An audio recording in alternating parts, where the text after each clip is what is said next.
निघून राहिली म्हणलं गाडी. कमांडर निघून राहिली आपली. चला दारवा कारंजा, चिखली, भांडेगाव, कामटवाडा, सगळं सोमठाणा. चला चला बसा. काय म्हणता का? बरं ठीक आहे, जाऊ द्या. नाही तर नाही. चला चला, चालता का? चला, लागली म्हणलं गाडी, निघून राहिली. आता बस स्टँडवरच्या शिटा न्यायच्या सोय का? आता इथं येऊन शिटा नेऊन राहिले म्हणजे काय बोला आणि काय करा. जिथं जा तिथं इचुकाटा यायचा. आता काही भरण तर काही सांगा आता नाही का. पण आता बाया तर पक्क्या आहे बिलकुल नाही का. आता त्याचं कसं आहे, अर्धी तिकीट म्हणल्यावर ते काय इकडे येणार आहे. आणि 75+ तर बिलकुल विषयच घेत नाही कोणाचा फुकट म्हणल्यावर. आता आमच्यासारखेच राहिले सुईले आहे. आता काय काही भरण तर भरवले कायची. कायच करा ते. एक तर थैलीनं माझ्या डोकं दुखून राहिलं. ते थैली मी कुठं तरी पाहिली रे, काहीतरी मला आठवून नाही राहिलं. अरे ते तर शिवल्याचीच थैली हो. आता हे दिसलं माझ्या डोक्यात आला आता. अरे बाबा, याची थैली मारते नेली ती चकवा प्रकरणामध्ये. ते थैली होईल का ती निळी थैली?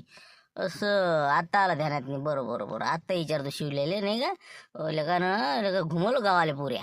चलो चलो चलो चलो, हा चला, भर गई, चलो चलो चलो. भैया चलो ना. अरे